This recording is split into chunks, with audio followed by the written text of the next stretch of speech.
నమస్తే, welcome to Aadan mega debate. నేను మురళి.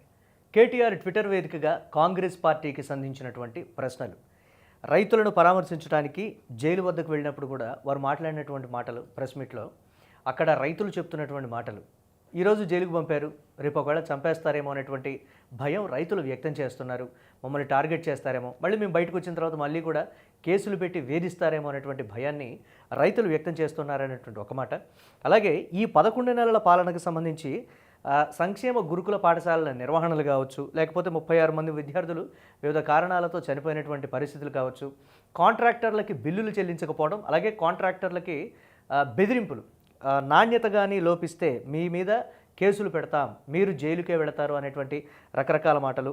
అలాగే కాంగ్రెస్ పార్టీ హైడ్రా రూపంలో చేసినటువంటి హంగామా కావచ్చు, మూసీ పరిరక్షణ, అలాగే మూసీ సుందరీకరణ పేరుతో చేపడుతున్నటువంటి దానికి సంబంధించి కేటీఆర్ ట్విట్టర్ వేదికగా స్పందించడం జరిగింది. తీవ్రమైనటువంటి మాటలు అనాలా, లేకపోతే సూటిగా ప్రభుత్వాన్ని ప్రశ్నిస్తున్నారని అనుకోవాలా, లేకపోతే నేను ప్రజల వెర్షన్నే నేను మాట్లాడుతున్నాను తప్ప, జరిగిందే చెప్తున్నాను తప్ప, ఎక్కడా కూడా పార్టీల వెర్షన్ లాగా నేను మాట్లాడట్లేదు, ఒక కామన్ మ్యాన్ వాయిస్ని నేను చెప్తున్నాను అనేటువంటి రీతిలో కేటీఆర్ కామెంట్స్ ఉన్నాయి. చూద్దాం ఏ విధంగా ఉండబోతోంది అనే దానికి సంబంధించి. ఇదే అంశానికి సంబంధించి మనతో డిబేట్లో పార్టిసిపేట్ చేస్తున్నారు మన్నెం కోటేశ్వరరావు గారు, ప్రముఖ పొలిటికల్ అనలిస్ట్, లైవ్లో సిద్ధంగా ఉన్నారు. అలాగే వెంకట్ గారు, కాంగ్రెస్ పార్టీ యూత్ నాయకులు, వారు మరి కాసేపట్లో లైన్లోకి వస్తారు. అలాగే పల్నాడు వెంకటరెడ్డి గారు, బీజేపీ రాష్ట్ర సీనియర్ నాయకులు, అధికార ప్రతినిధి, వారు కూడా లైవ్లో సిద్ధంగా ఉన్నారు. అలాగే పోలపల్లి రామూర్తి గారు, బీఆర్ఎస్ అధికార ప్రతినిధి, వారు కూడా మరి కాసేపట్లో లైవ్లోకి వస్తారు. ముందుగా కోటేశ్వరరావు గారు, అనలిస్ట్, వారి వెర్షన్ తీసుకుందాం. కోటేశ్వరరావు గారు నమస్తే. నమస్తే, చెప్పండి. కేటీఆర్ నిజాలు మాట్లాడానని అనుకోవాలా, లేకపోతే రైతులను పరామర్శించిన తర్వాత ఒక రాజకీయ పార్టీ నేతగా మాట్లాడాడు అనుకోవాలా, లేకపోతే నిజంగా జైల్లో రైతులు ఆ స్థాయిలో భయపడుతున్నారా, జరిగినటువంటి సంఘటన ఏంటి, మమ్మల్ని ఒక ఏదో తప్పు చేసినట్లుగా, ఏదో మర్డర్లు చేసిన వాళ్ళ చేసినట్టుగా ట్రీట్ చేస్తున్నారని, లోపల మమ్మల్ని కొడుతున్నారనేటువంటి రకరకాల కామెంట్లు కూడా కేటీఆర్ వ్యక్తం చేసినటువంటి పరిస్థితి. ఓవరాల్గా 11 నెలల పాలనకు సంబంధించి సంక్షేమ గురుకుల పాఠశాలలు, అలాగే మూసీ పరివాహక ప్రాంతానికి సంబంధించి హైడ్రా, ఎందుకు ప్రజల్ని హడలెత్తిస్తున్నారు అనేటువంటి రీతిలో చేసినటువంటి కొన్ని కామెంట్స్ ఎలా చూడాలంటారు వీటిని? రాజకీయ నాయకులు, ఏ పార్టీ వారైనా, కేటీఆర్ కావచ్చు, రేవంత్ రెడ్డి కావచ్చు, ఎవరైనా అధికారంలో ఉండగా లేదా ప్రతిపక్షంలో ఉండగా చెప్పేటువంటి మాటల్లో కొన్ని సత్యాలు ఉంటాయి, కొన్ని అర్ధ సత్యాలు ఉంటాయి, కొన్ని అసత్యాలు కూడా ఉంటాయి అనేది మనం గమనించాలి. ఎందుకంటే రాజకీయ నాయకులు ఎప్పుడు కూడా అంత సిన్సియర్ గా, ఏ పార్టీ వాళ్ళైనా, నాకు బీజేపీనా, బీఆర్ఎస్, తెలుగుదేశమా, లేకపోతే కాంగ్రెస్ అనేటువంటిది ఆ విధమైనటువంటి దానికి పోదలుచుకోలేదు. ఎందుకంటే ఎవ్వరు కూడా నిజాయితీగా లేరు, ముఖ్యంగా ప్రజల పట్ల అనేటువంటి దానికి చెప్పు. ఉదాహరణకి ఇప్పుడు మీరు ప్రస్తావించినటువంటి కేటీఆర్ స్పందించినటువంటి వాటిల్లో కాంట్రాక్టర్లకి బిల్లులు చెల్లించలేదు. ఎవరు చెల్లించలేదు? ఎప్పటి నుంచి ఉన్నాయి ఆ బిల్లులు? అది చెప్తే నిజాయితీగా ఉన్నట్టు ఉంటది. మరి అదేమన్నా చెప్పారా కేటీఆర్? ఎప్పటి నుంచి బిల్లులు ఉన్నాయి, ఎన్ని వేల కోట్లు ఉన్నాయి, తమ ఏలుబడిలో ఎంత ఉందనేటువంటి చెప్పుంటే జనానికి ఉంటది. అదేవిధంగా కాంట్రాక్టర్ల సంగతి కాదు, ఇప్పుడు పెన్షనర్స్ కి, అదేవిధంగా ఉద్యోగులకి డిఏలు, 4 డిఏలు బకాయిలు పెట్టినటువంటి ప్రభుత్వము, ఇంకా గతంలో ఇవ్వాల్సినటువంటి డిఏలన్నీ కూడా 30 వాయిదాలు, 36 వాయిదాలు చొప్పున ఇస్తున్నటువంటి నిర్వాహకం అంతా కూడా మనకు తెలిసింది. అందుకనే అదేవిధంగా ఇప్పుడు ఉన్నటువంటి ప్రభుత్వం యొక్క విధానాల గురించి కొన్ని వైఫల్యాలు, అది అందరికీ తెలిసినటువంటిదే. ఉదాహరణకి రైతు బంధు లేదా రైతు భరోసా ఇప్పటి వరకు ఇవ్వకపోవడం. అందువల్ల కొన్ని సత్యాలు ఉన్నాయి, కొన్ని అసత్యాలు, కొన్ని అర్ధ సత్యాలు, కొన్ని వక్రీకరణలు, ఇవన్నీ కూడా ఉన్నాయి. కేటీఆర్ కానీ, లేదా ఇప్పుడు చర్చ కేటీఆర్ గురించి మనం చెప్పుకుంటాం కనుక కేటీఆర్ కూడా దానికి అతీతుడైతే కాదు అనేది నేను ఈ సందర్భంగా చెప్పదలుచుకున్నాను. అదేవిధంగా రైతులు మమ్మల్ని చంపేస్తారేమో అని చెప్పేసి చెప్తున్నారు. అది కాస్త అతిశయోక్తి వ్యవహారం. ఎందుకు అంటే గతంలో కూడా ఈ బీఆర్ఎస్ పాలనలో రైతులకు బేడీలు వేసి జైల్లో పెట్టినటువంటి ఉదంతం చూసాం.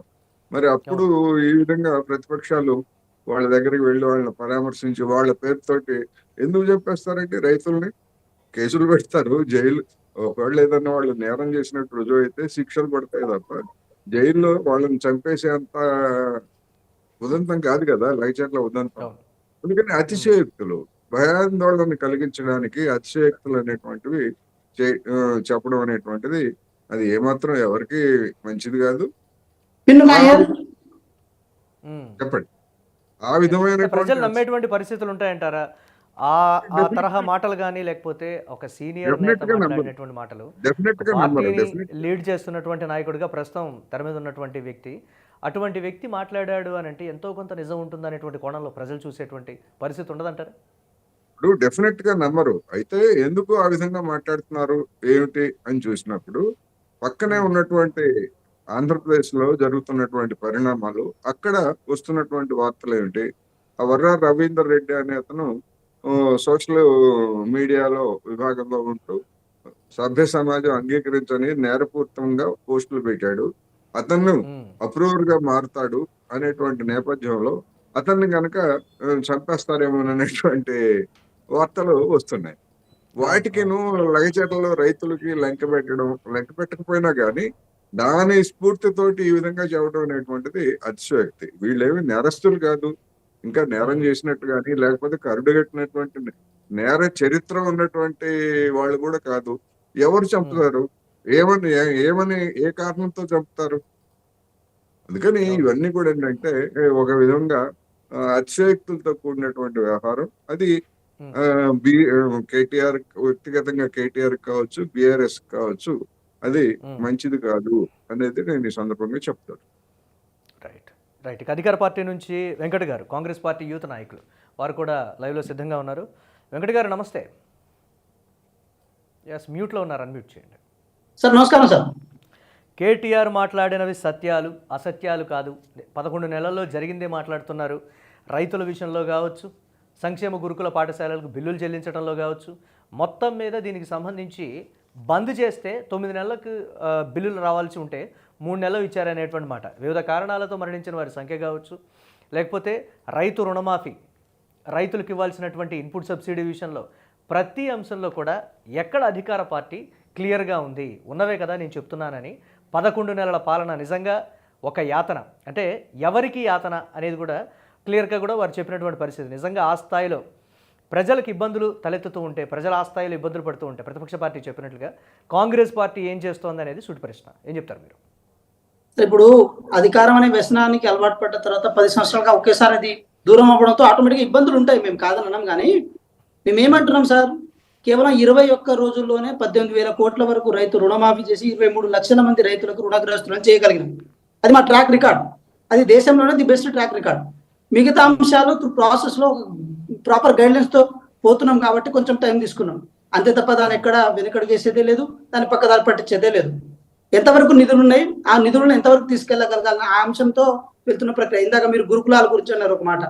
సార్, విద్యా వ్యవస్థలో జరుగుతున్న అద్భుతాలు చెప్తున్నాను. నేను విద్యార్థిగా మొన్నటే అయిపోయింది నాది ఎల్ఎల్ఎం, అది కూడా సెల్ఫ్ ఫైనాన్స్ కోర్స్ చేసిన నేను. ఏ దళితుడు కూడా సెల్ఫ్ ఫైనాన్స్ కోర్స్ చదవాలని ఎవడు అనుకోడు, కానీ మేము అనుకున్నాం కదా 10 సంవత్సరాలు మా కర్మ అట్ట కాలింది కాబట్టి మేము అనుకున్నాం. ఎందుకంటే సెల్ఫ్ ఫైనాన్స్ కోర్స్ అంటే ఎదురు పైసలు ఇచ్చి తీసుకునే కోర్సులు అవి ఎస్టీలు కానీ ఎస్సీలు కానీ ఎవరికి మినహాయింపు ఉండదు. అది కూడా మొన్న మా స్కాలర్షిప్ పడిపోతే మా టీసీలు అవి ఇచ్చిర్రు. సో మేమేమంటున్నాం అంటే సార్, గురుకులాల విషయానికి వచ్చినప్పుడు వాళ్ళ పార్టీ నాయకులు ఎవరైతే ఉన్నారో వాళ్ళ యొక్క భవనాలు, ఇంజనీరింగ్ భవనాలు కానీ, బీ ఫార్మసీ భవనాలు కానీ, వాటిని అద్దెను తీసుకొని ఆ అద్దెను సరే ఒక నెల 2 నెలలు వెనక ముందు అవుతుంది, అయినంత మాత్రం వాళ్ళు ఏది తాళం వేసేసి ఏది విద్యార్థులను బెదిరించే భయపెట్టే ప్రయత్నం చేసిరు. అయినా సరే మళ్ళీ గౌరవ భట్టి గారు దాని మీద సంజయ్ ఇచ్చారు కాబట్టి, నిధులు విడుదల చేశారు కాబట్టి మళ్ళీ వాళ్ళు తెరవడం జరిగింది. సార్ మేమేమంటున్నాము, కాస్మెటిక్ ఛార్జులు, మెస్ ఛార్జులు, ఫీజు రియంబర్స్మెంట్లు, ఫీజు బకాయిలు, వీసీల నియామకం, కేటీఆర్ చెప్పిన దాంట్లో ఎక్కడ వాస్తవాలు లేవు, అసత్యాలు ఉన్నాయంటారా మీరు? సార్ ఇప్పుడు ఇది అంటే కేటీఆర్ గారికి నేను సమాధానం చెప్తలేను సార్, మేము చేసిన వాడికి సమాధానం చెప్తున్నా. ఇప్పుడు కేటీఆర్ ట్వీట్ చేసిన దానికి మీరేం చెప్తారు? కేటీఆర్ ట్వీట్ చేసిన దానికి అన్ని సమస్యలు, గురుకులాలకు కావచ్చు, సంక్షేమ గురుకులాలు, లేకపోతే కాంట్రాక్టర్ల విషయంలో కావచ్చు, లేకపోతే మూసీ విషయంలో, హైడ్రా విషయంలో వారు చెప్పిన దానికి ఇతరత్ర అన్నింటినీ కూడా వారు చెప్పారు కదా, అన్ని ప్రాబ్లమ్స్. నేను మిమ్మల్ని అడుగుతున్నా 10 సంవత్సరాలు అయింది, 10 సంవత్సరాల్లో ఒక్క డిఎస్ఏ అయినా ఏర్పాటు చేసి ప్రభుత్వ పాఠశాలకు టీచర్ను నియమించిరా? కానీ మేము కేవలం 10 నెలల్లో చేసినాం కదా సార్. 11,000 మంది ఏది డిఎస్సి పోస్టులను క్రియేట్ చేసి మేము అలొకేట్ చేసి అందరు టీచర్లు వెంటనే నెలలోనే భర్తీ చేసినాం కదా సార్, ఎటువంటి ఇబ్బంది లేకుండా ఎటువంటి బాధ లేకుండా.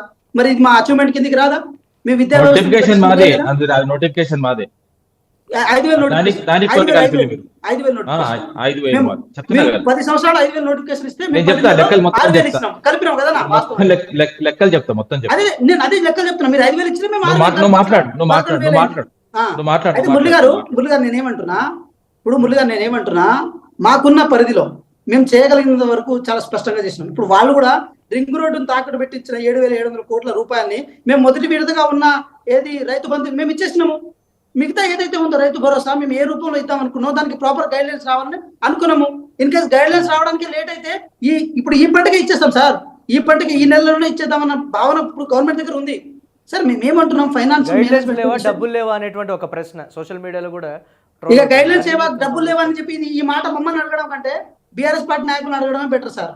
డబ్బులు ఉన్నాయా లేవు? ఎందుకంటే వాళ్ళు 7 లక్షల కోట్లు అప్పు చేసి రెవెన్యూ సృష్టించారు కదా. మురళి గారు 7 లక్షల కోట్లు అప్పు చేసి రెవెన్యూ సృష్టించామని అన్నారు. ఆ రెవెన్యూ ఏది ప్రభుత్వ ఖజానాకు పోతుందా లేకపోతే ఫామ్ హౌస్ కు పోతుందా మాకు తెలియదు ఆ విషయం, కానీ ఎటు పోతుంది అనేది కూడా చెప్పాల్సి ఉంటుంది. సో ఇక్కడ ఇది చర్చ అనేది ప్రతి అంశాన్ని మేము రాజకీయ కోణం చేయాలి, మేము ఏదో చేయాలి, మాకు అంశం కాదు సార్. మాకున్న వనరులను బేస్ చేసుకొని మేము ఏం చేయగలుగుతున్నాం, ఏం చేస్తున్నాం. ఇప్పుడు మీరు ఇంకో మాట కూడా, ఇది లగచర్ర ఇష్యూలు కూడా దీంట్లో మరి ఉందో లేదో, మరి దాని మీద మాట్లాడొచ్చో నాకు తెలియదు. మిత్రుడు ఫామ్ హౌస్ గురించి మాట్లాడతాడు. మా ఫామ్ హౌస్ లో వ్యవసాయం నడుస్తుంది, వాళ్ళ ఫామ్ హౌస్ లో ఏమేమి నడిచాయో ఇక్కడ లైవ్ లో చెప్పుకుంటే ఇచ్చేది పోతుంది కాదు. రామూర్తి గారు చెప్పండి. ఫామ్ హౌస్ కల్చర్ మాకు లేదు కదండి. ఎందుకు లేదు? ప్రతి మంత్రి తీసుకొస్తా, ప్రతి ఎమ్మెల్యే తీసుకొస్తా లెక్క. రేపు కూర్చుందామా? బరాబర్ కూర్చుందాం. ఫామ్ హౌస్ లో సంస్కృతి మీది, ఫామ్ హౌస్ లో చెప్తా మరి. మొత్తం పేకాటలు, డ్రగ్స్ అన్ని నడుస్తాయి. రేవంత్ రెడ్డి బ్రదర్స్ మీకు తెలుసా ఈ విషయం? నీకు తెలియదు, నువ్వు కరెక్ట్ కాంగ్రెస్ నీకు తెలియదు, వాళ్ళు టీడీపీ తెలుస్తున్నారు. ఎట్లా పడతాడు చెప్పండి ప్లీజ్ వారిని కంప్లీట్ చేయండి. మురళి గారు ఇప్పుడు సరే నేను పర్సనల్ అటాక్స్ కానీ పోను, కానీ ఒక విషయం చెప్తా చూడండి. ఏదైనా సరే ఇప్పుడు మొన్న లగ్గచెర్ల ఇష్యూ జరిగినప్పుడు కేటీఆర్ గారికి నిజంగా రైతుల పక్షాన్ని కొట్లాడాలనుకుంటే ప్రజల ముందుకు వచ్చి కొట్లాడేది బాగుండేది అప్పుడు. ఎందుకంటే ఏ ప్రతిపక్షం అయినా సరే రైతుల పక్షాన్ని కొట్లాడాలి. భూసేకరణ ఈ రోజు మేము కొత్తగా చేసేది కాదు కదా సార్. 10 సంవత్సరాలు వాళ్ళు ఉన్నప్పుడు కూడా భూసేకరణ చేశారు, వాళ్ళు కూడా ల్యాండ్ పూలింగ్ చేశారు, వాళ్ళు కూడా పరిశ్రమల శాఖ మంత్రిగా చేశారు, ఐటీ మినిస్టర్గా చేశారు. ల్యాండ్ లేకుండా ఏ పరిశ్రమ నిర్మాణం జరగదు, ఆ విషయం వారికి కూడా తెలుసు. కానీ మేమేమంటున్నాం, దాన్ని కుట్ర కోణంలో చిత్రీకరించాల్సిన అవసరం ఉండేది కాదు. ఎక్కడో అంటే ఒక చోట మంట పెడితే 10 చోట్ల మనం చలిచక కాచుకోవచ్చు అన్న కారణం చేత దాన్ని తీసుకెళ్లే ప్రయత్నం కనుక చేస్తే, బీఆర్ఎస్ ప్లాన్ చేసినటువంటి ఫార్మాకు సంబంధించి కొన్ని వేల ఎకరాలు కూడా అక్కడ ప్రొక్యూర్ చేసి ఉన్నారు. సో దీనికి సంబంధించి అక్కడ పెడితే బాగుండేది కదా. మళ్ళీ సపరేట్గా కొడంగల్ అని అక్కడ ఇక్కడ పెట్టడం వల్ల ఎంతవరకు ఆ క్లస్టర్ల పేరు మీద రాజకీయం లేకపోతే ఒక కుంభకోణం కింద చూసేటువంటి పరిస్థితులను అధికార పార్టీ ఎందుకంత ఆస్కారం ఇస్తుంది? మేము గత ప్రభుత్వం తీసుకున్నటువంటి నిర్ణయాలను గౌరవిస్తున్నామని చెప్తూనే కంప్లీట్గా వాటిని తుడిచిపెట్టే ప్రయత్నం చేస్తుంది కదా కాంగ్రెస్ పార్టీ అని బీఆర్ఎస్ చేస్తున్నటువంటి ప్రధాన విమర్శ. సార్ ఇప్పుడు ప్రభుత్వం ఏదైనా నిర్ణయం తీసుకున్నప్పుడు దాంట్లో లోతుపాతులను ఆలోచిస్తూనే, ఇన్ కేస్ అది రాంగ్ వేలో కనుక పోతే నిజంగా ప్రతిపక్షం మేల్కుంటుంది, మేము కాదని అంటలేము. కానీ ప్రక్రియ స్టార్ట్ కాకంటే ముందునే, ప్రక్రియ జరగకంటే ముందునే ఇలాంటి రచ్చలేపడం వల్ల ఏమవుతుందంటే, సార్ మీరు 10 సంవత్సరాల కాలంలో కాంగ్రెస్ పార్టీ కూడా ప్రతిపక్షం ఉంది, ఏ రోజైనా ఒక్క అధికారి మీదైనా చేసుకున్న సందర్భాలు ఉండేనా? ఒక అధికారినైనా కొట్టమని చెప్పి ఎవరినైనా ప్రొవోకేట్ చేసిన సందర్భాలు ఉండేనా? మేము డైరెక్ట్ ఫేస్ టు ఫేస్ చూసుకున్నాం కదా సార్. మీకు ఇంకొకటిని కూడా చెప్తా, హరితహారం పేరుతో వాళ్ళు చేసిన ఆ ఇష్యూలో అక్కడ కొంతమంది నాయక్ కోడ్లు ఎవరైతే ఛత్తీస్గఢ్ నుంచి వచ్చిన వాళ్ళు దాడి చేస్తే ఆ ఒక్క సంఘటన తప్ప, అది కూడా ఏ పార్టీకి సంబంధం లేదు, వాళ్ళకు విచక్షణ లేకుండా ఒక బీట్ ఆఫీసర్ మీద దాడి చేశారు, అదొక్కటే సంఘటన ఉండే. కానీ 10 సంవత్సరాల కాలంలో ఎక్కడ ఇంత విధ్వంసానికి ఇంత రాద్ధాంతానికి ఎక్కడ దిగజారలే. ప్రజల నుంచి వచ్చింది కదా, మీరు ఫెయిల్ కాబట్టి ప్రజలకి ఆగిపోతుందా కాంగ్రెస్ పార్టీ? 42 సార్లు సురేష్ అనే వ్యక్తి నరేందర్ రెడ్డి గారికి ఫోన్ చేయడం, నరేందర్ రెడ్డి గారు కేటీఆర్ గారికి ఫోన్ చేయడం, ఇదంతా ఒక సైక్లిక్ ప్రాసెస్ లో ఒక చర్చ. సార్ ఇప్పుడు ఎవరైనా గ్రామ సభకు వచ్చినప్పుడు ఒక అధికారి కూర్చున్న తర్వాత మనం ఏం చేయాలి? కూర్చోకుంటే ముందే రాళ్ళు వచ్చేస్తాయి, కారం వచ్చేస్తుంది, అన్ని వచ్చేస్తుంది. ప్లాన్ ప్రకారం ఎవరిని ఎక్కడ కొట్టాలి, ఎవరిని ఎక్కడ మూయాలని చెప్పి పక్కా ప్లాన్ తో చేస్తారు. ఎంత ఖర్చు అయినా భరిస్తామని అంటారు. దాని వెనకాల ఎవరున్నారని మేము తెలచడం అంటే మీడియా సంస్థలు ఉన్నారు, మీరే నువ్వు చూసినావా? అన్న నువ్వు నేను చెప్తా చూసినావా? ఇప్పుడు నేను చెప్తా ఇక నేను ఇక నువ్వు జాతకాలు చెప్తావు, ఏముంది మేము వినాలి, అది ఇక నువ్వు చెప్పు. జాతకాలు కాదు ఒరిజినల్ గా ఏదైనా చెప్తా. రామూర్తి గారు నువ్వు జాతకాలు చెప్పడం ప్లీజ్ రామూర్తి పర్సనల్ గారు, అటాక్ వద్దు. వ్యక్తిగత పర్సనల్ అన్న, అటాక్ మరి నువ్వు personal attack చేయవా? నేను చేస్తే నువ్వు లైవ్ లో ఉండవు. Personal attack పార్టీలు నేను పర్సనల్ అటాక్ చేస్తే వ్యక్తులు- నేను పర్సనల్ అటాక్ వ్యక్తిగత చేస్తే నువ్వు లైవ్ లో ఉండవు. ఆ, వ్యక్తిగత చెయ్యనా? వద్దు. చెయ్యి, personal attack చెయ్యి. వ్యక్తిగత వద్దు. చెయ్యి, వద్దు, చెయ్యనా? వద్దు. ఏముంది నువ్వు చేయడానికి? ఏముంది ఏంటంటే? చేయడానికి?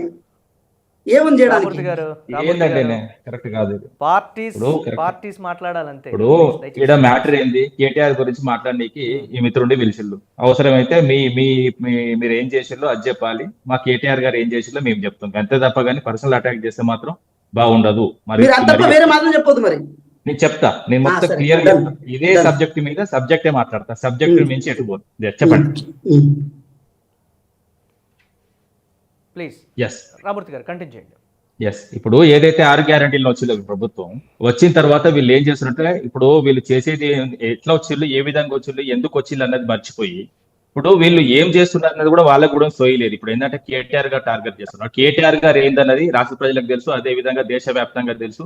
ప్రపంచ వ్యాప్తంగా ఎన్ని కంపెనీలు హైదరాబాద్ తీసుకొచ్చిండో, అదే విధంగా హైదరాబాద్ సుందరీకరణ చేసి ఎన్ని ఫ్లైఓవర్లు వేసిండో, ఆయన కృషి తెలంగాణ ఆవిర్భావం కోసం ఉన్నది. తెలంగాణ ఆవిర్భావం తర్వాత డెవలప్మెంట్, బంగారు తెలంగాణ డెవలప్మెంట్ గురించి ఉన్నది.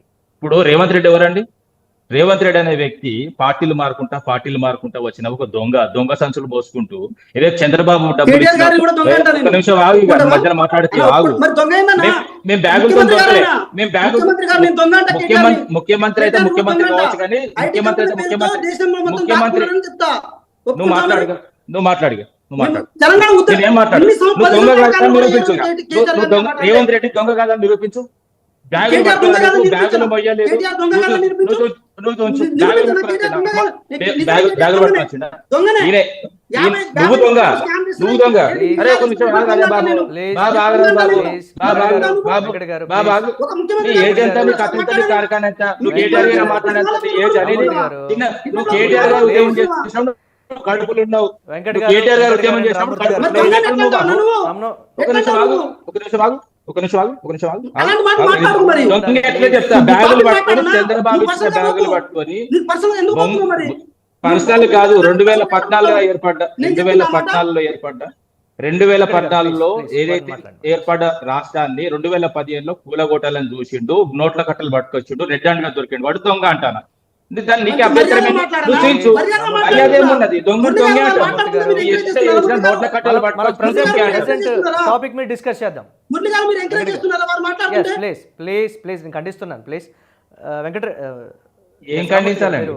అది కాదు, దొరికి రెడ్ హ్యాండ్ గా దొరికిన వాళ్ళు ఇంకా దొంగ అనకపోతే ఇంకేమంటారు? ఒక్క నిమిషం ఆగండి. ప్లీజ్ నేనేమంటున్నా అంటే, కరెంట్ టాపిక్ మాట్లాడుదురు, అది కూడా మాట్లాడుదురు, అది కూడా నేను కేటీఆర్ గారు సందర్భం చేసిన డెవలప్మెంట్, అదే విధంగా కేటీఆర్ గారు ఉద్యమంలో పనిచేసిండు. ఈయన రైఫిల్ పట్టుకుని వచ్చి ఉద్యమకారుల మీద రైఫిల్ ఎక్కుపెట్టిన రెడ్డి, ఈయనకు కేటీఆర్ గారికి నక్కకు నాగలు కనుక్కున్న తేడా ఉన్నది. అంతే తప్ప కానీ పోల్చుకోవడం కరెక్ట్ కాదు. ఎందుకంటే ఇప్పుడు మనం పోల్చుకుంటే ఏంటంటే కరెక్ట్ సమవుజులతో పోల్చుకోవాలి. అంతే తప్ప కానీ ఇప్పుడు రేవంత్ రెడ్డిని కేటీఆర్ గారితో పోల్చుకుంటే ఇక అది గలీజ్గా ఉంటుంది చెప్తే. ఇప్పుడు ఏమంటే మీరు అడిగే ప్రశ్న ఏంటి, మీరు క్లియర్ గా అడగండి, దాని గురించి చెప్పండి.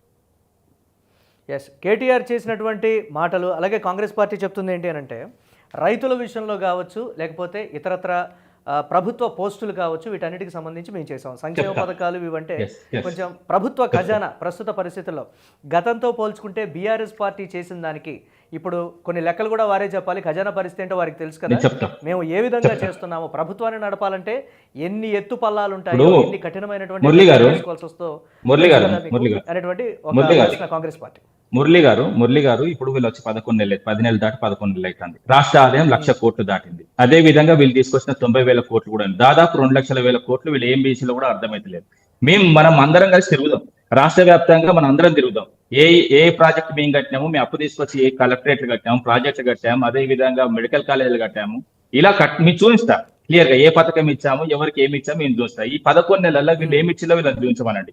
వీళ్ళకు చేతన కాదు, వీళ్ళకి పరిపాలన రాదు. ఎందుకంటే ఇప్పుడు ఇలాంటి వ్యక్తులను ఉద్దేశించి దాదాపు నాకు తెలిసి ఆంధ్ర నాయకులు అన్నారు కాబట్టి, ఎందుకంటే ఈ ఆంధ్ర నాయకులు మీ పరిపాలన రాదన్నది దాదాపు ఈ రేవంత్ రెడ్డి అటువంటి నాయకులు ఉన్నారు కాబట్టి అన్నాడు కాబట్టి ముందు. ఎందుకంటే మేము పరిపాలన రాదు, మీకు ఏమి రాదన్న పరిస్థితి నుంచి ఏదైతే ప్రభుత్వం ఏర్పడ్డప్పుడు 2700 లోటు ఉండే మెగావాట్ల లోటు ఉండే కరెంటు. ఆ కరెంటును కూడా మేము ఏదైతే దశల వారీగా 6 నెలల్లో తెలంగాణకు 24 గంటల కరెంట్ ఇచ్చాం. కేసీఆర్ గారు అన్ని విధాలుగా రైతులకు కానీ వీళ్ళు ఏమి ఇచ్చిల్లండి? ఇప్పుడు వీళ్ళు దాదాపు 55 ఏళ్ల పరిపాలనలో వీళ్ళు భాగస్వామ్యాలు కాంగ్రెస్ పార్టీ దేశంలో. వీళ్ళకి రైతులకు ₹1 ఇచ్చిలా? మేము వచ్చిన తర్వాతనే రైతు బంధు వచ్చింది, మేము వచ్చిన తర్వాతనే రైతు బీమా వచ్చింది, మేము వచ్చిన తర్వాతనే వీళ్ళు చెప్పులు లైన్ లో పెట్టుకొని వీళ్ళు పెస్టిసైడ్స్ గురించి కానీ అదే విధంగా విత్తనాల గురించి కానీ చెప్పులు, అదే విధంగా బిందెలు, ఇవన్నీ కరువు కోసం ఇప్పుడు లేడీస్ కూడా బాయిల కాడికి పోయి కనీసం ఇప్పుడు ఇంటింటికి నీళ్లు తీసుకొచ్చాం, మిషన్ భగీరథ చేశాం, అదే విధంగా మిషన్ కాకతీయ చేశాం, ఇన్ని చేశాం మేము. మేము 10 ఏళ్ల పాలనలో ఎంత వరకు చేసామో అంతవరకు చేశాం. మేము ఎక్కడైతే ఆపినామో అక్కడ వీళ్ళు స్టార్ట్ చేస్తే అయిపోతుంది, కానీ వీళ్ళకు అసలు ఏ విధంగా పరిపాలన అనుభవం లేదు. అదే విధంగా ఇప్పుడు ఏదో నేను గుంపు మేస్త్రిని అంటాడు. గుంపు మేస్త్రి అంటే ఇప్పుడు గుంపు మేస్త్రి కథ అయింది, మొత్తం ఇల్లు కూడా కొడతాడు తప్ప ఒక్కటి కట్టింది లేదు, ఒక్క కథ లేదు. ఇప్పుడు ఇంకో ఉద్యోగాల గురించి చెప్తా. వీళ్ళు 2 లక్షల ఉద్యోగాలు నోటిఫికేషన్ వస్తున్నారు 6 నెలల్లో.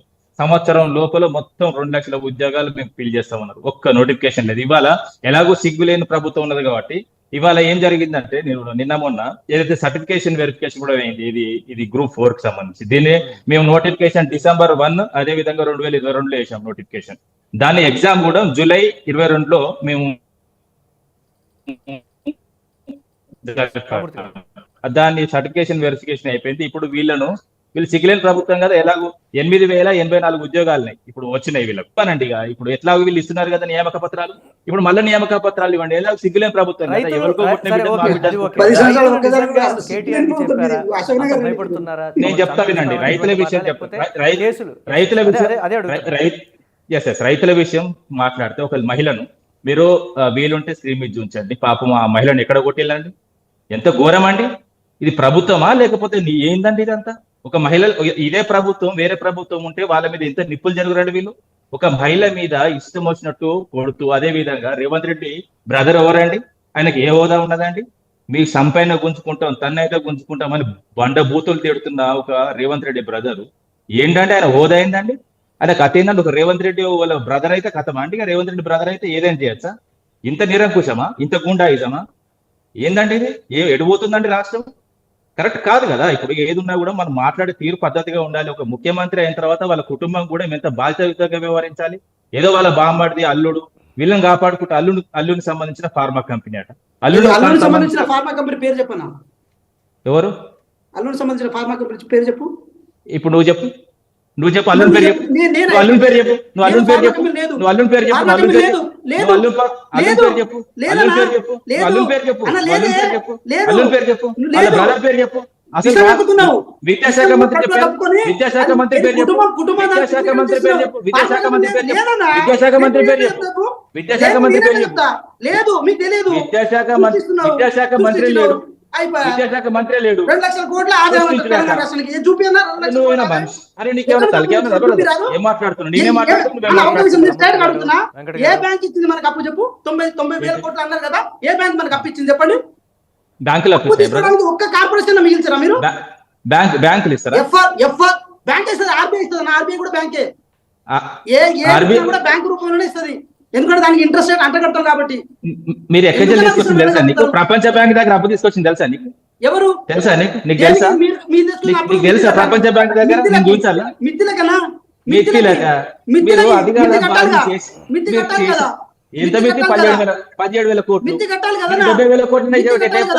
ఇప్పుడు చెప్తారు మీకు లెక్కలు రావు, మీకు దొంగ లెక్కలు, మీ దొంగ లెక్కలు, దొంగ పరిపాలన.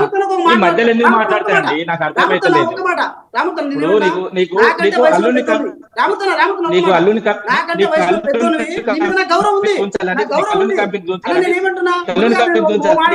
చూచాలా? నువ్వు రేపు రా లైవ్ కంపెనీ సంబంధించిన మొత్తం డీటెయిల్స్ తీసుకొని వస్తా. నేను చూస్తాను. అల్లుని కంపెనీ అడిగినావు కదా, నువ్వు అల్లుని కంపెనీ అడిగినావు కదా, నేను అల్లుని కంపెనీకి సంబంధించిన మొత్తం డీటెయిల్స్ తీసుకొని రేపు లైవ్ వస్తాను. సాటిస్ఫై అవుతావా? నువ్వు సాటిస్ఫై అవుతావా? ఒక మహిళను మహిళా రైతును కొట్టడం నువ్వు స్వాగతిస్తున్నావా?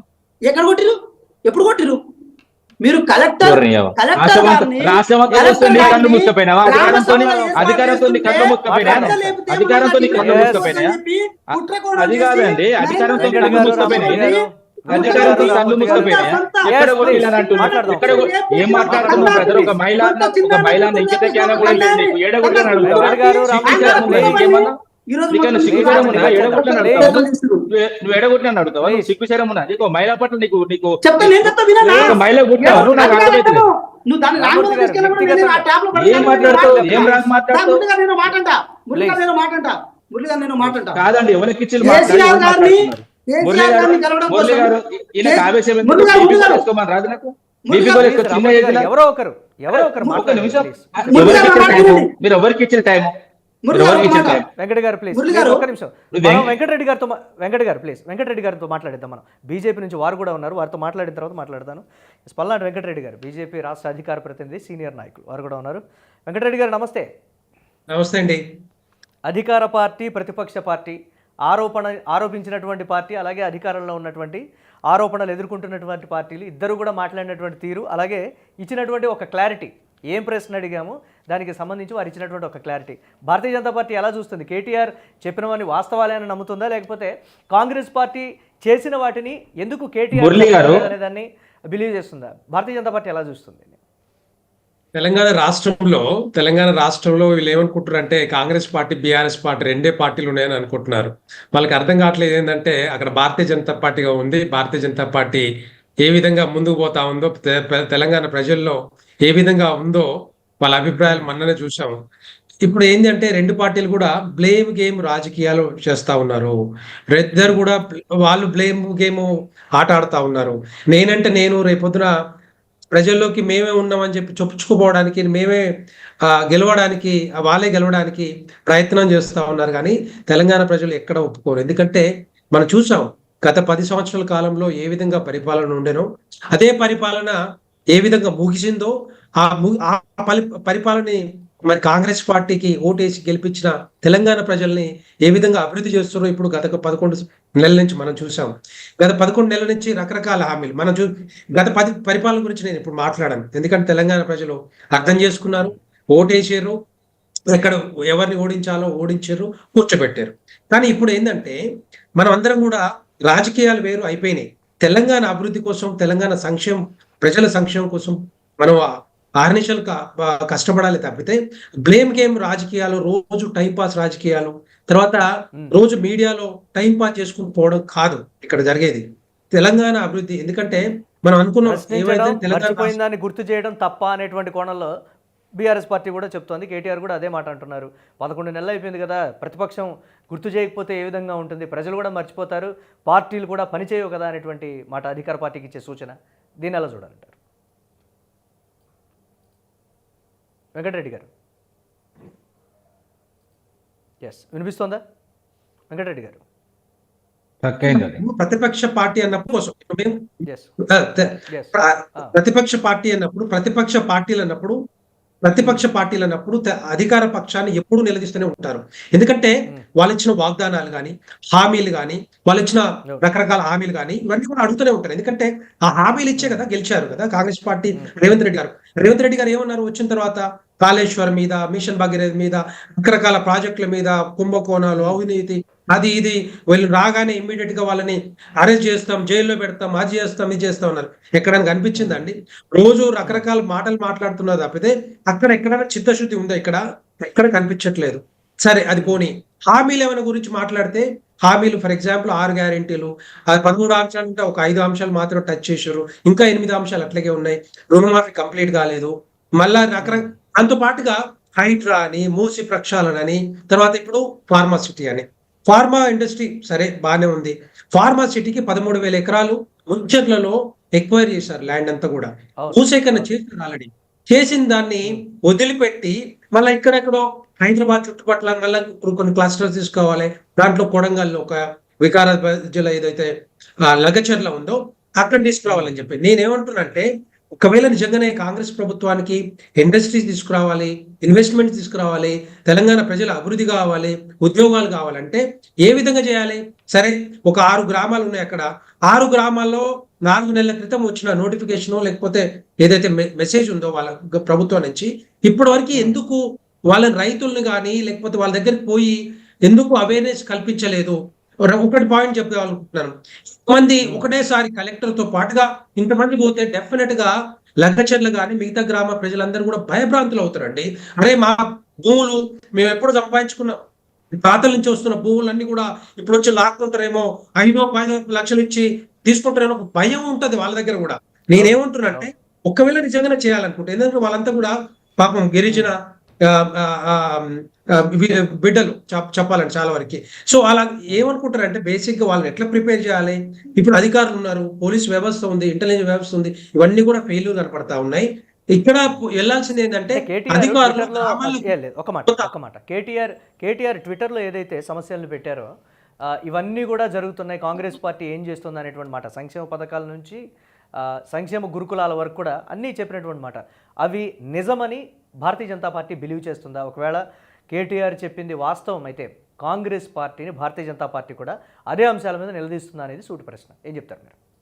గత 10 సంవత్సరాల కాలంలో కేటీఆర్ గారు అని మిగతా కేసీఆర్ ఏం చేయలేదో ఇప్పుడు అదే పని కాంగ్రెస్ ప్రభుత్వం చేస్తా ఉంది. ఎందుకంటే వీళ్ళ దగ్గర ఆ దమ్ము లేదు, ధైర్యం లేదు, ఆర్థిక వ్యవస్థ అది కూడా లేదు. ఎందుకంటే మనం చూసాం 11 నెలల కాలంలో ఎక్కడైనా ఇన్వెస్ట్మెంట్స్ కానీ, ఎక్కడైనా పెట్టుబడులు కానీ, ఉద్యోగాలు కానీ అట్లాంటివి ఏమైనా వచ్చినాయా? ఇంతవరకు రాలే. ఎందుకంటే ఆరకోర ఏదో హామీలు ఇచ్చాం, ఏదో టచ్ చేయాలి. 36,000 కోట్ల రూపాయలు మాకు వస్తున్నాయి పెట్టుబడుల రూపంలో అని గర్వంగా కూడా చెప్పారు. చూపించమని చెప్పండి, ఎక్కడొచ్చా చూపించమని చెప్పండి, ఎక్కడొచ్చా ఒకసారి శ్వేతపత్రం రిలీజ్ చేయమని చెప్పండి. పోనీ అది కూడా తెలంగాణ ప్రజలు. ఇప్పుడు రైతుల గురించి నేను చిన్న మాట చెప్తాను. రైతు ధాన్యం కళ్ళల్లో ఉందండి, ఐకేపీ సెంటర్ లో వచ్చింది, తీసుకొచ్చారు ధాన్యాన్ని. కొనే వాళ్ళు ఎవరున్నారు అక్కడ? ఇంతవరకు ఐకేపీ సెంటర్ల మీద సమీక్ష జరిగిందా? డబ్బులు వచ్చినాయా? పోనీ ఇస్తున్నారా? బస్తాలు లేవు, శుతిలు లేవు, అమాలీలు లేరు, ఎవరు లేరు. వీళ్ళందరూ కూడా అమ్ముకునేది ఎక్కడంటే మిల్లర్ల దగ్గర ఆరకూర డబ్బులతో అమ్ముకుంటున్నారు. 500 రూపాయలు బోనస్ ఇస్తా అని చెప్పి సన్నవట్లకి అది కూడా లేదు. అంటే రైతులను విస్మరించారు, కూలీలను విస్మరించారు, మహిళలను విస్మరించారు, తర్వాత రకరకాల హామీలన్నీ కూడా విస్మరించి ముందుకు పోతా ఉన్నారు. ఏదో ఏం చేద్దాం అనుకుంటున్నారు నాకు అర్థం కాలే. కానీ తెలంగాణ అభివృద్ధి మాత్రం ఎట్టి పరిస్థితుల్లో జరగదు. భారతీయ జనతా పార్టీ ప్రభుత్వం వస్తేనే తప్పకుండా జరుగుతుంది, డెఫినెట్ గా జరుగుతుంది, గ్యారంటీ. ఎందుకంటే అంతకుముందు బీఆర్ఎస్ అవకాశం ఇచ్చారు, ఇప్పుడు కాంగ్రెస్ పార్టీకి అవకాశం ఇచ్చారు. 5 సంవత్సరాల పరిపాలన 11 నెలలు కనపడింది ఫెయిల్యూర్ అంతా కూడా. డెఫినెట్ గా పార్టీ రైతుల తరపున, నిరుద్యోగుల తరపున, విద్యార్థుల తరపున పోరాటం చేసేది మేమే అని చెప్పేసి తెలంగాణ ప్రజలందరూ అర్థం చేసుకుంటారు. ఏదో మధ్యలో ఎందుకు వస్తున్నాయి?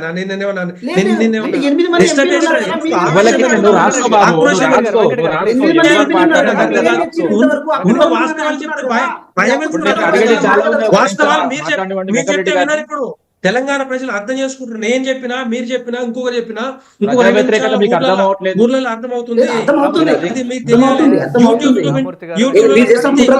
కూలికి కూడా కూలి చేసుకుంటే వాళ్ళకు కూడా ఎన్ని అబద్ధాలు చెప్పినా అబద్ధాలు నిజాలైపోవు. అదొకటి గుర్తుంచుకోవాలి. ఉన్న వాస్తవం చెప్పండి, చెప్పండి, మంచిదే కదా. ఒక్క నిమిషం ప్లీజ్. ఉన్న సమస్యల మీద భారతీయ జనతా పార్టీ ఒకరోజు ఉద్యమాలే చేస్తుందా, లేకపోతే కంటిన్యూస్గా ప్రతిపక్షం ఇన్ని సమస్యలు గుర్తించింది, భారతీయ జనతా పార్టీ ఏం గుర్తించింది, అధికార పార్టీని ఏం ప్రశ్నిస్తుంది అనే దానికి సంబంధించి భారతీయ జనతా పార్టీ ఏం చెప్తుంది? మొన్న రైతుల పక్షాన ధర్నా చేశాం, దీక్షలు చేశాం. హైడ్రా గురించి కమిటీలు వేసి మూసి ఏదైతే మూసి పరివాహక ప్రాంతాలు ఉన్నాయో ఆ మూసి పరివాహక ప్రాంతాలు మొత్తాన్ని కూడా ఒక 6 టీంలో వెళ్ళి అక్కడ పరామర్శించడం జరిగింది, వాళ్ళకి నచ్చ చెప్పడం జరిగింది. నేనేమంటున్నా అంటే మూసి ప్రక్షాళన చేయండి, బాగానే ఉంటుంది. మూసి నది నిండా కూడా గోదావరి నీళ్ళు తీసుకురండి, బాగానే ఉంటుంది. కానీ అర్జెంటు కాదు, ఇమ్మీడియట్ గా తరలించాల్సిన అవసరం లేదు. కొంత టైం తీసుకొని 1-2 ఇయర్స్ తీసుకొని ఎవరు అడుగుతున్నారు? నాకు ఇప్పుడు ఎప్పుడు అడగట్లేదు కదా. అది ఇప్పుడే ఈ రోజు నోటీస్ ఇచ్చి రేపు కూలుస్తాం కరెక్ట్ కాదు. ఎంకే రావు గారికి ముందు నాకు కొంచెం చిన్న, ఎందుకంటే మనోడు ఒక నిమిషం వన్ సెకండ్. సో నేను అనేది ఏంటంటే ఇదంతా టైం పాస్ చేయడానికి ఇదంతా చేస్తా ఉన్నారు. ఈ మూసి ప్రక్షాళన అనేది కూడా మూసి ప్రక్షాళనకు 150,000 కోట్లు అని చెప్తా ఉన్నారు. ఆ 150,000 కోట్లు ఎక్కడ పెడతారు, ఏం చేస్తారు, ఎక్కడ ఏటీఎం లాగా వాడుకుంటారు తెలంగాణ ప్రజలకు రేపు అర్థం కాదా? మన See what టిఆర్ఎస్ హయాంలో ఏ విధంగా అర్థమైందో ఇప్పుడు కాంగ్రెస్ పరిస్థితి కూడా రేపొద్దున అట్లాగే ఉంటది. సో ఇవన్నీ ఏంటంటే ఒక చిన్న ఎట్టి విషయం, పరిస్థితుల్లో ఒక చిన్న దాగుడు విషయం. మూతలు ఆడొద్దు.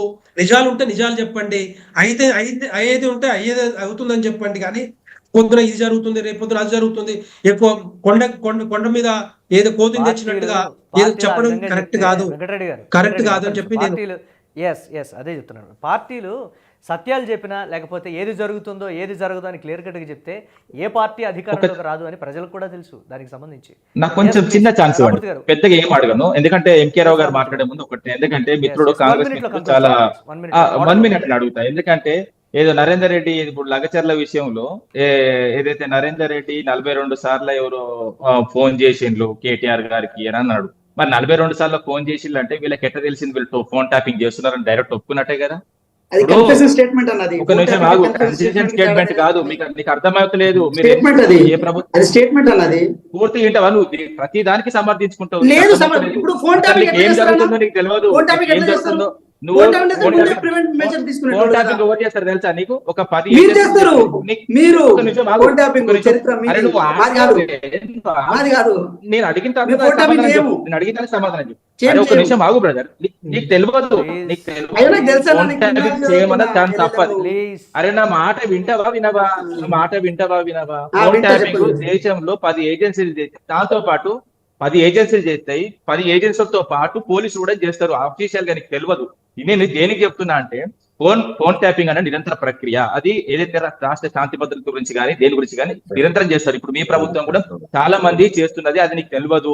నీ స్థాయి అది కాదు. ఎందుకంటే నువ్వు చూసి అంటే నీది అంతా లేదు. నీకు అర్థం అవుతలేదు. ఇప్పుడు 42 సార్లు అని నువ్వు చెప్తే చూపించుకుంటు మరి 42 సార్లు నన్ను అడిగినా అది ఫోన్ టాపిక్ నువ్వు నా మాట విను, నా మాట విను.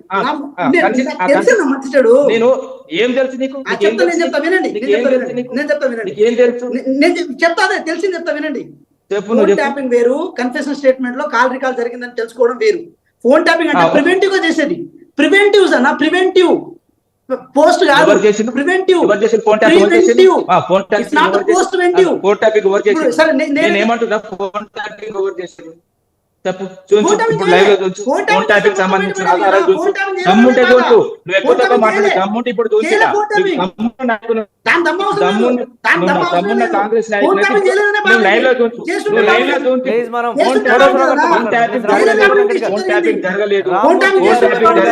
ఫోన్ ట్యాపింగ్ జరగలేదు, ఫోన్ ట్యాపింగ్ జరగలేదు.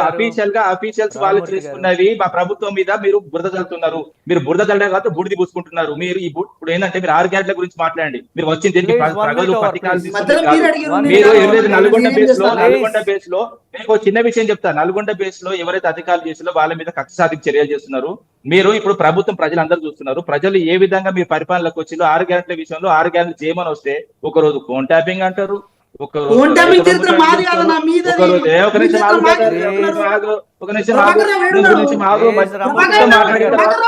సంస్కారం ఉన్నోడైతే సంస్కారం ఉన్నోడు చెప్పింది రాసుకుంటాడు.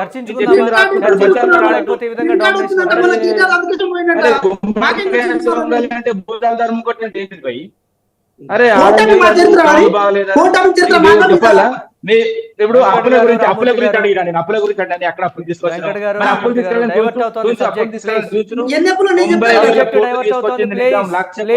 ఒక నిమిషం అండి. ఇప్పుడు ఒక ఆర్టీసీ విషయం చెప్తా, ఒక నిమిషం కంక్లూడ్ చేస్తా. ఆర్టీసీకి వీళ్ళు రోజుకు 10 కోట్లు కట్టాలండి. ఇప్పటికే 3,000 కోట్లు అని ₹1 కట్టిన వీళ్ళు ఆర్టీసీది కావాలని నష్టాలు పెడుతున్నారు. అదే విధంగా లాభాలు నచ్చే కార్గోను రేవంత్ రెడ్డి బ్రదర్ సంబంధించిన బినామీ కంపెనీకి అప్పచెప్పి పిల్లలకి తెలుసా? తెలియదు. ఎగిరి పడతాను అయ్యో బట్టలు నువ్వు చెప్తాను, ఎగిరి బట్టలు చెప్పుకున్నాను చెప్తాను. నువ్వు ఎగిరెగిరి నేను చెప్పాను, నువ్వు ఎగిరెగిరి తంచినా ఎగరకుండా తంచినా నీకు దక్కే నీకు ఇదే ఈయనే ఉంటావు, లైవ్ లో మాట్లాడుకుంటావు. వాళ్ళ 5 రండదమ్ములు, వాళ్ళ 7 రండదమ్ములు. మధ్యలో రాకు, వాళ్ళ 7 రండదమ్ములు చచ్చిపోయిండు. 5 గట్టిగా బాగుపడతారు. నువ్వు కార్యకర్త, అదే విధంగా కాంగ్రెస్ లీడర్ ఎవ్వడు బాగుపడాడు. నువ్వు ఎగిరెగిరి అదే కూలి ఈయనే ఉంటావు. ఆయన వచ్చిండు రేవంత్ రెడ్డి వచ్చిండు, నువ్వు రాలే. రామూర్తి గారు ప్లీజ్ కోటేశ్వరరావు గారితో మాట్లాడదాం. కోటేశ్వరరావు గారు, అది సో ఫైనల్గా 3 పార్టీల వెర్షన్. నేను అందుకే ముందుగా మీ ఒపీనియన్, సో ట్రాన్స్పరెన్సీ ఒపీనియన్ తీసుకుని తర్వాత పార్టీస్ ఒపీనియన్స్ చూసాం, ప్రజలందరూ కూడా చూశారు. సో ఈ పార్టీస్ ఒపీనియన్ బట్టి ఏం చెప్తారు మీరు ఫైనల్గా? నేను ముందే చెప్పాను, 3 పార్టీలు కూడా చెప్పేటువంటివి అసత్యాలు, అర్ధసత్యాలు అనేటువంటిది నేను చెప్పాను. ఇప్పుడు కూడా నేను మళ్ళా దాన్నే పునరుద్ఘాటిస్తున్నా. ఇప్పుడు ఉదాహరణకి మన రామ్మూర్తి గారు వెంకట్ అడిగింది అల్లుడు కంపెనీ పేరు చెప్పమంటే విద్యామంత్రి ఎవరని చెప్పేసి ఆయన అడుగుతున్నారు. దానికి దీనికి అంటే ఒక డైవర్ట్ చేయడానికి లేకపోతే బొంబార్డ్ చేయడానికి చేయటం ద్వారా డిస్కషన్స్ లో దానివల్ల ఏం ఉపయోగం లేదు. ఎవరైనా అంతే. ఒకవేళ వెంకట్ ఆ విధంగా అవుట్ ఆఫ్ ది వే వెళ్ళి ఇంకొక విధంగా వెంకట్ చేసినా ఒకటే. అదే విధంగా మన వెంకటరెడ్డి గారు ఇప్పుడు ప్రభుత్వ వైఫల్యాలు, ఇప్పుడు ఇది మన సందర్భం కాకపోయినా కానివ్వండి, కేంద్రంలో ఉన్నటువంటి బీజేపీ నిర్వాహకం ఏమిటి, అచ్చేదిన్ అని చెప్పింది 10 ఏళ్ల క్రితం. ఏం అచ్చేదిన్? నిన్న కాక మొన్న ఆహార ధాన్యాల ధరలు ద్రవ్యోల్బణం ఎంత పెరిగిందో, సాధారణ ద్రవ్యోల్బణం అదుపు కాకుండా ఎంత ఉందో చెప్తా ఉంది. మరి 10 ఏళ్ల నుంచి మేము అదుపు చేస్తున్నాము, ధరలు తగ్గిస్తామని చెప్పినటువంటి వాళ్ళు మరి ఎందుకని ఫెయిల్ అయ్యారు? అందుకని ప్రతి పార్టీ, ఏ పార్టీ కూడా చేసినటువంటి వాగ్దానాలను ఎవరు అమలు జరపడం లేదు. అటువంటి చిత్తశుద్ధి కూడా లేదు. ఇప్పుడు వరకు 11 నెలల కాలంలో కాంగ్రెస్ పాలన కూడా అదే విధమైనటువంటి విమర్శలను ఎదుర్కొంటుంది. అందులో వాస్తవం ఉన్నది. ప్రతిపక్షాలు చెప్పేటువంటి కొన్ని అతిశయోక్తులు కూడా ఉన్నాయనేది నేను చివరిగా చెప్పదలుచుకున్నాను.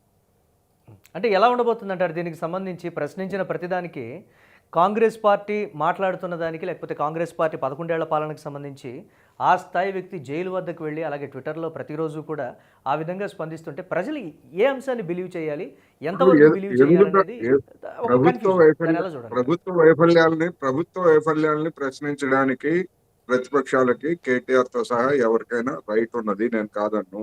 కాకపోతే ఎదురుదాడి చేస్తా ఉంటే గతంలో వీళ్ళు అధికారంలో ఉన్నారు కనుక పాత భాగవతాలన్నీ కూడా బయటకు వస్తాయి. పాత భాగవతాలన్నీ బయటకు రావాలని కూడా నేను కోరుతున్నా. ఎందుకంటే రావాలి, ఎవరి వైఫల్యం ఏంటనేటువంటి జనానికి తెలియాలి. అప్పుడే కదా వాస్తవాలు బయటకు వచ్చేవి. ఇప్పుడు మన రామ్మూర్తి గారు కాంగ్రెస్ వైఫల్యాలు 11 నెలల వైఫల్యాల గురించి చెప్తే వెంకట్ 10 ఏళ్ల వైఫల్యాల గురించి చెప్పాలి. చెప్తేనే కదా, లేకపోతే ఎట్ట తెలుస్తుంది? నేనేమంటున్నానంటే గత కాంగ్రెస్ పాలన గాని లేదా గత బీఆర్ఎస్ పాలన గాని ఇవన్నీ కూడా ఏ వాగ్దానాలని ఎవ్వరూ సరిగ్గా అమలు జరపలేదు. రేవంత్ రెడ్డి గారు 11 నెలలు ఇప్పటి వరకు చూసినటువంటి డెఫినెట్ గా ఇబ్బందుల్లో ఉన్నారు. అందుకని అమలు జరుపుతారా లేదా అనేటువంటి సందేహం జనాలకు వస్తా ఉంది, నాకు కూడా వస్తా ఉంది. ఒక విశ్లేషకుడిగా, ఒక జర్నలిస్ట్ గా ఎవరికైనా వస్తుంది. అది నేను చెప్తాను. ఒకవేళ ఫెయిల్యూర్ అయితే ఎంతవరకు ఫెయిల్యూర్ అయింది కాంగ్రెస్ పార్టీ? ఫెయిల్యూర్ అయితే 10 ఏళ్ల బంగారు తెలంగాణలో ఫెయిల్యూర్ అనేది మనం చూసాం. మనం 5 ఏళ్ల రేవంత్ రెడ్డి గారి ఫెయిల్యూర్ అనేది 5 ఏళ్ల తర్వాత తెలుస్తుంది. ఇప్పుడే తెలియదు కదా. ఫెయిల్యూర్ కి లెక్కలు ఇప్పుడు ఉండవు కదా, మధ్యలో ఎన్నికలే కదా మనకి ప్రమాణం. అందుకని ఎన్నికలు అయ్యేంత వరకు ఈ డిస్కషన్ ఇట్లా సాగుతూనే ఉంటుంది. అంటే కాంట్రవర్సీ అవుతుందా, సెన్సేషన్ అవుతుందా అనేటువంటి ఒక కన్ఫ్యూజన్ కూడా ఉంది ప్రజల్లో. సెన్సేషన్ కావడం అంటే ఏంటి? రేవంత్ రెడ్డి గారిని ఒకవేళ వైఫల్యాల కారణంగా కాంగ్రెస్ తొలగించి వేరే వాళ్ళని ఎక్కిస్తే సెన్సేషన్ అవుతుంది. ఇక కాంట్రవర్సీ అంటారా? ప్రతిదీ కాంట్రవర్సీ అవుతుంది. ప్రతి విధానం, ప్రతిపక్షం ఏకీభవించిన ప్రతి విధానం మీద వాళ్ళు కాంట్రవర్సీ చేయడానికి ట్రై చేస్తారు. దాన్ని కౌంటర్ చేయడానికి కాంగ్రెస్ ట్రై చేస్తారు. చూద్దాం దీనికి సంబంధించి. వెంకట గారు, ఇందాక బీఆర్ఎస్ మాట్లాడినటువంటి కొన్ని సూటి ప్రశ్నలు ఏం చెప్తారు మీరు ఫైనల్గా?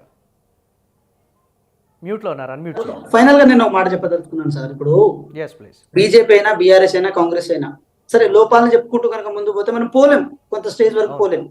ఇప్పుడు మన దగ్గర ఉన్న రిసోర్సెస్ ఎంతవరకు ఉన్నాయి, దాన్ని ఎంతవరకు మేనేజ్ చేసుకుని వెళ్ళగలుగుతాం అని దాని మీద మేము ఆధారపడిపోవాలి. సరే, వెంకటరెడ్డి గారు చెప్పారు, పెద్దవారు, సరే లోపాలు చెప్పారు, ప్రతిపక్షం ఉన్నారు ఇక్కడ కాబట్టి లోపాలు చెప్పారు. 8 మంది ఎంపీలను మీకు చేతులకు పెట్టినప్పుడు మీరు కేంద్రం నుంచి ఏదైనా ఎంతో తేయగలిగితే ఈ తెలంగాణ రాష్ట్రం ఉపశమనం కలిగించడంలో మీ పాత్ర కీలకంగా ఉంటుంది. మీకు తెలుసు, వాళ్ళు అప్పు చేశారు, అప్పు చేసి అప్పుల చిప్ప చేతిలో పెట్టి వెళ్ళిపోయారన్న విషయం మీ వాస్తవం మీకు తెలుసు. తెలిసినప్పుడు ఆంధ్రాని ఆదుకున్నట్టే, బీహార్ని ఆదుకున్నట్టే తెలంగాణ కూడా ఆదుకుంటే 8 మందికి ఇచ్చేందుకు అర్థం ఉంటుంది. మీరు ఇంకోసారి అధికారం రావడం కోసం తాతాలు ఆడండి. ఎవరు వద్దంటారు, ఎవరు తప్పుపడుతున్నారు?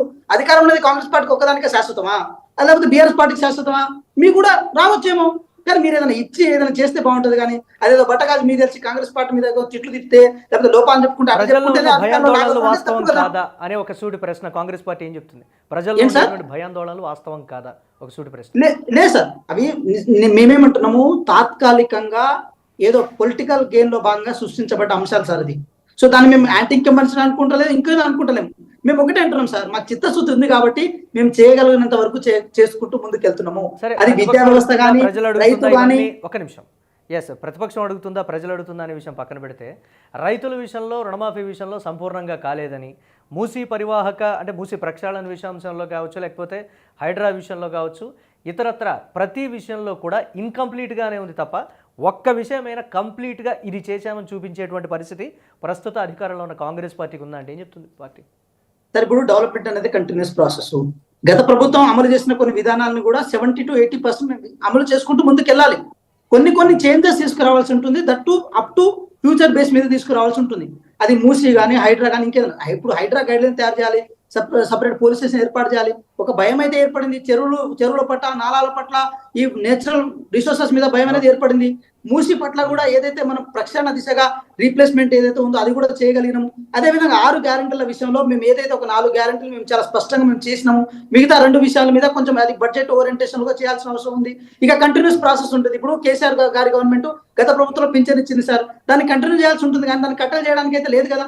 అయితే కొన్ని డెవలప్మెంట్ పార్టీ ఇచ్చిన హామీ 4,000 రూపాయల పెన్షన్, ఆ హామీ దానికి సంబంధించి ఒక క్లారిటీ సార్. ఇప్పుడు సార్ ఏదైతే డిజిటల్ కార్డులు ఇప్పుడు రావాల్సి ఉందో, సర్వే జరిగింది, ఆ డిజిటల్ కార్డు రావాల్సి ఉంటుంది.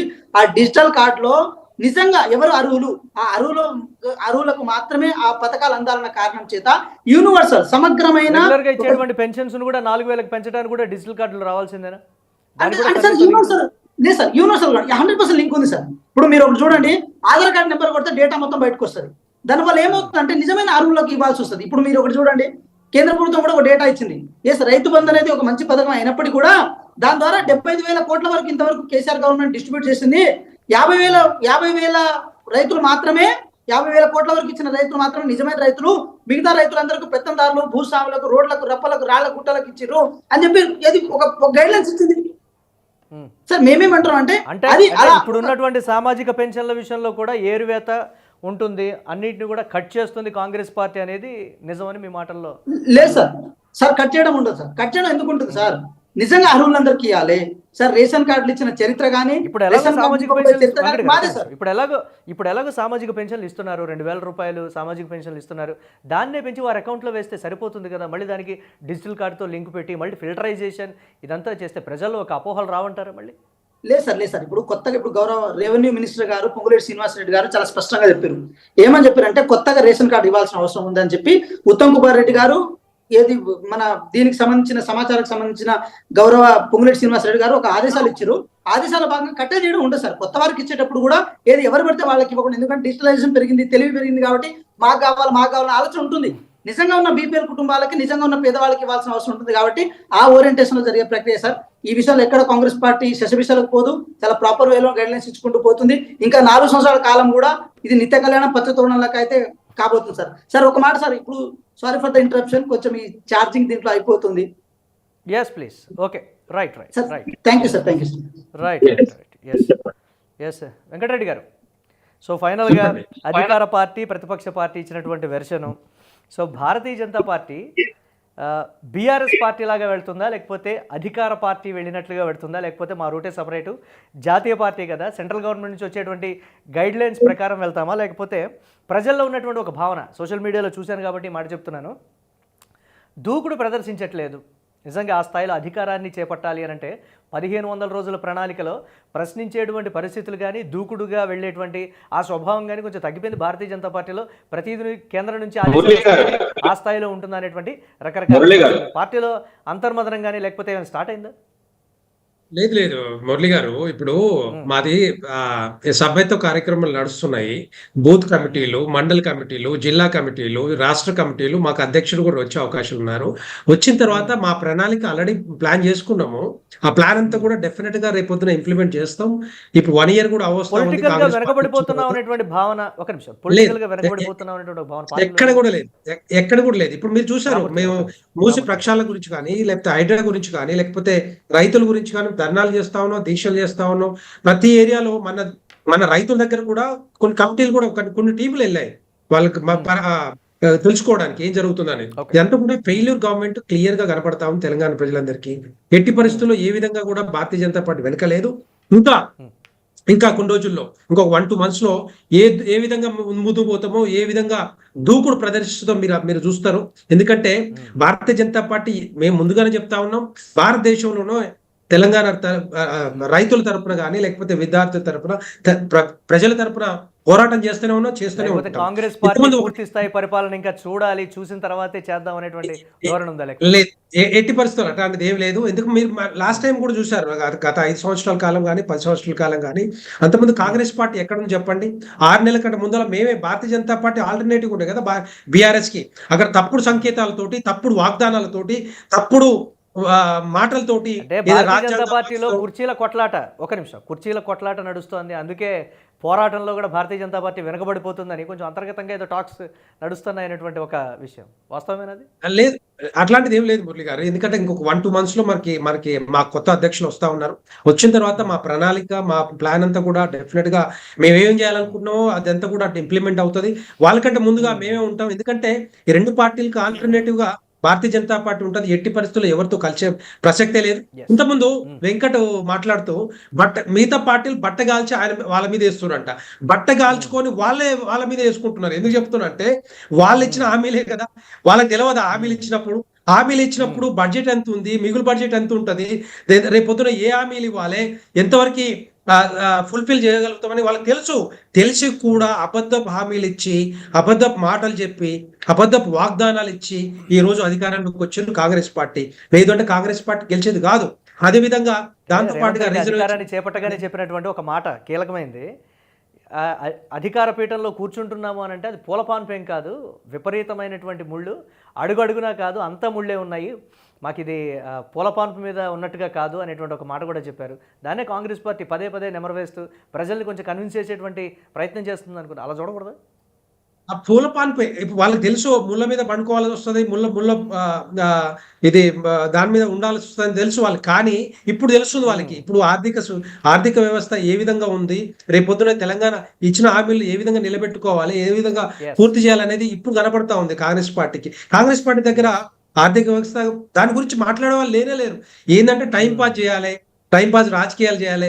ప్రజల్లో మేమున్నాం, కాంగ్రెస్ పార్టీ ఉంది.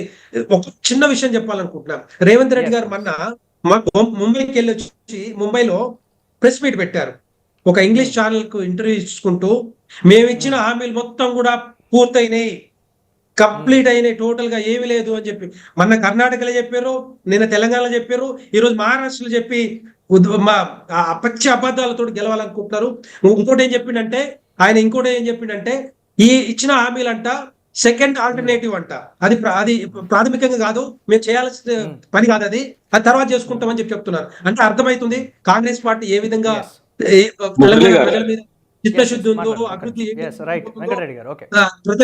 సంక్షేమ పథకాలు ఏ విధంగా ముందు టోటల్ గా ఫెయిల్యూర్ చెప్పాలంటే టోటల్ గా భారతీయ జనతా పార్టీ కేంద్ర ఉండబోతుంది అనేది. బట్ భారతీయ జనతా పార్టీ విషయంలో మాత్రం ఒక నిమిషం రామూర్తి గారు, ఒక నిమిషం. పొలిటికల్ రేస్లో ముందుంటే బాగుండు అనేది భారతీయ జనతా పార్టీ కార్యకర్తల మనోగతం. సోషల్ మీడియాలో నేను చూశాను కాబట్టి. సో ఒకళ్ళిద్దరు భారతీయ జనతా పార్టీలో ఉన్నటువంటి నేతలు కూడా మాట్లాడుకుంటున్నటువంటి ఒక సందర్భాన్ని బట్టి బీఆర్ఎస్తో పోటీ పడితేనే రాబోయే రోజుల్లో మనం కూడా అధికారంలోకి వస్తామనేది కొంచెం అధిష్టానానికి ఏ విధంగా చెప్పాలో అర్థం కావట్లేదు అనేటువంటి ఒక మీమాంస అయితే భారతీయ జనతా పార్టీలో ఉంది. చూద్దాం ఎలా ఉండబోతుంది అనేది. ఎస్, అది మురళి గారు, అది నా భావన కూడా. నేను కూడా కార్యకర్తగా పనిచేస్తాను, నేను కూడా మిర్యాల కూడా కాంటెంట్ ప్లాన్ చేశాను. ఒప్పుకున్నారు మీరు, మీడియా ముఖం కూడా ఒప్పుకున్నారు. రైట్. అంటే మురళి గారు, ఇప్పుడు బీజేపీ నాయకులు మాట్లాడుతూ చాలా అద్భుతంగా మాట్లాడుతున్నారు. ఓకే, ప్రజా సమస్యల పట్ల వీళ్ళకి ఏ పార్టీ ఉన్నదో రాష్ట్ర వ్యాప్తంగా అర్థమవుతుంది. రాష్ట్రంలో మిత్రులు, దేశంలో శత్రువులు వీళ్ళు. ఇప్పుడు ఇక్కడ జరిగే పరిస్థితి ఏంటంటే, ఇప్పుడు ఈ రాష్ట్రంలో, తెలంగాణ రాష్ట్రంలో ఎస్పెషల్లీ ఏం నడుస్తుందంటే మోడీ, చంద్రబాబు, రేవంత్ రెడ్డి, ఎంసీఆర్ ప్రభుత్వం నడుస్తున్నది. ఈ ప్రభుత్వం ఏ విధంగా నడుస్తుందంటే నోటుకు ఓటు కింద ఎప్పుడు అరెస్ట్ అయ్యి జైలు ఉండవలసిన వ్యక్తిని ఇప్పుడు ముఖ్యమంత్రి పీఠం ఎట్లా కదలకుండా కాపాడుతున్నారంటే, ఇప్పుడు వీళ్ళకి ఎవరికి తెలియదండి. ఇప్పుడు వీళ్ళు బట్టలు చెప్పుకుంటారు.